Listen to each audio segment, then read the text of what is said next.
Aja kubyoge.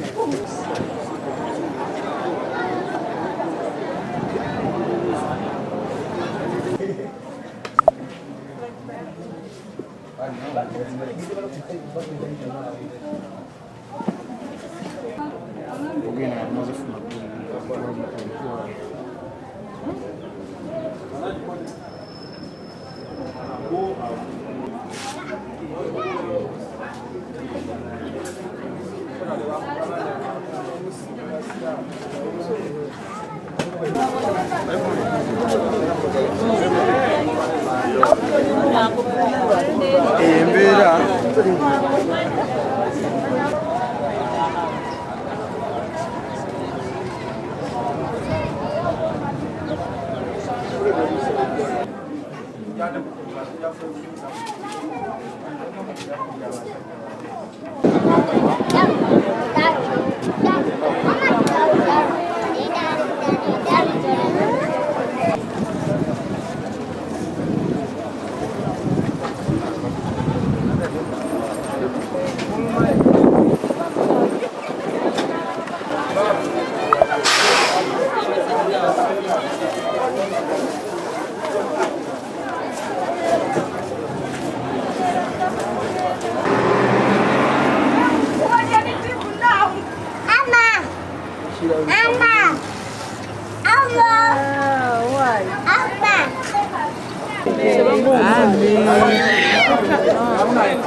amawulire g'omwana waffe omuwala okufiira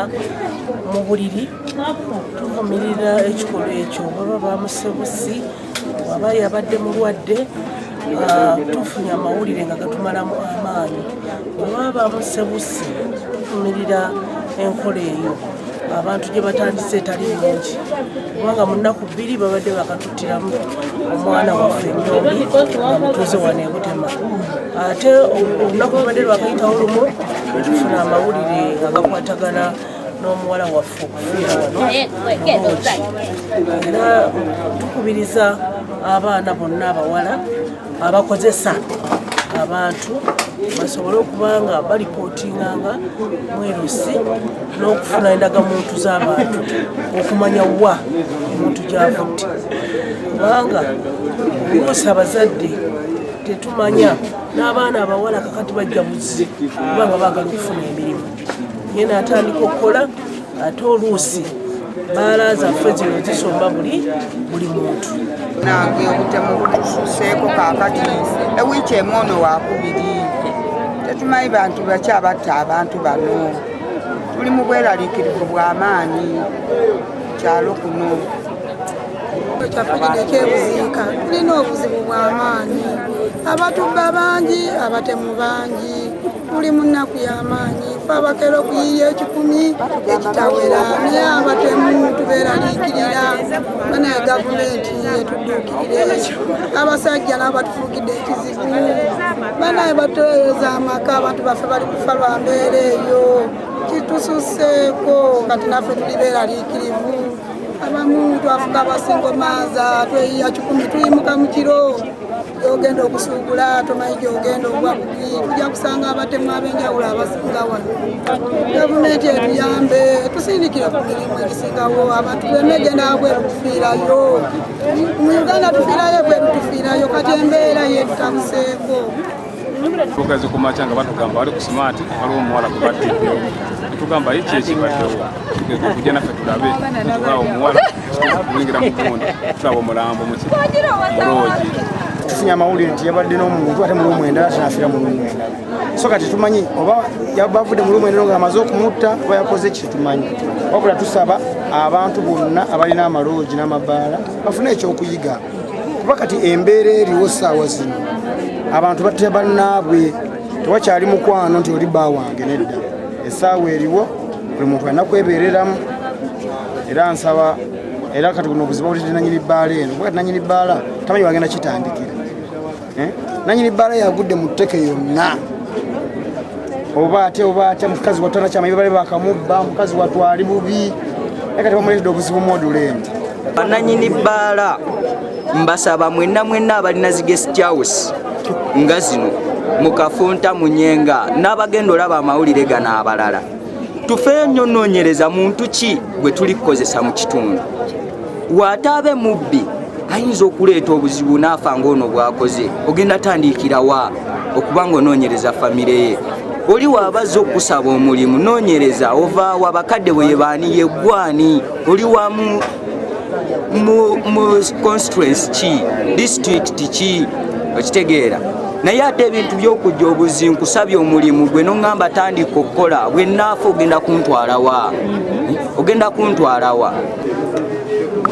kayo Sulaimaani chairman w'ekyalo Buziika tufunye ekikangabwa ku kyalo kyaffe omuwala abadde akola bbaala y'omugenzi ziraba bw'asiŋŋaanibwa nga mufu kigambibwa nti yakyazizza muganzi baawe yamuzaalamu omwana gye simanyi najja okumukyalira bugenzi okukya ku makya omuwala mulumu mufu nga n'oyo baawe yabadde amukyalidde nga talabikako kati essaawa zino poliisi bakaganye n'omulimu ogw'okunoonya omwami oyo eyakyalidde mukyalawe ate n'aleka nga amuttidde mu Loogi ye n'addayo gye yavudde kikangabwa kyamaanyi nnyo era nkivumirira nnyo kubanga omukazi bwe baba wamuzaalamu omwana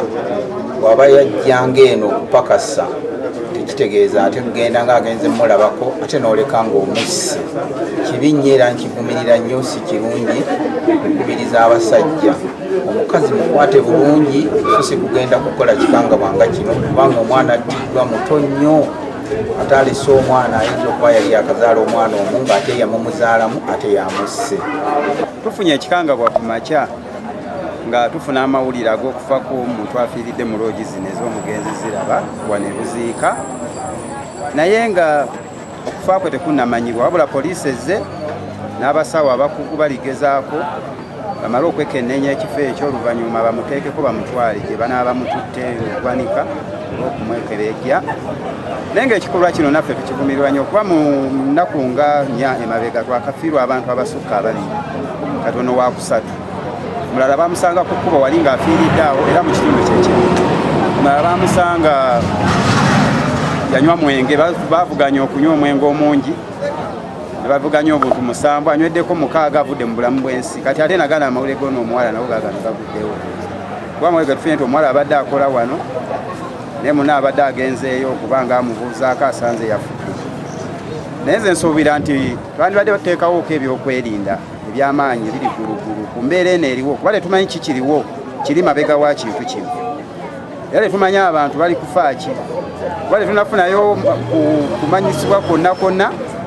nti oba ku bantu bano abali ogenda waliwo embeera yino ebatwala oba ne kati tubadde tusaba nti bandibadde poliisi etuwanga lipooti mu bwangu ne tutegeera naffe ng'abakulembeze ne tufuna entandikwa mu ekyo kye tuba tulina okubeerako okutambulizaako ebyalo byaffe. Poliisi mu disitulikiti y'e Buyikwe tuli ku muyiggo ogw'okunoonya omwami Fred Toko agambibwa nti yasse mukyalawe ku Smart Bar and Lodge esangibwa e Nyenga. Nga poliisi tulabula abantu nti emubanga mulabyeko omwami ono Fred Toko tubalabula nti mutugambe atulabe ng'omwami ono akwatibwa atwalibwe mu mbuga z'amateeka. Wabula ebikolwa nga bino ffe poliisi tuyivumirira era bimenya amateeka.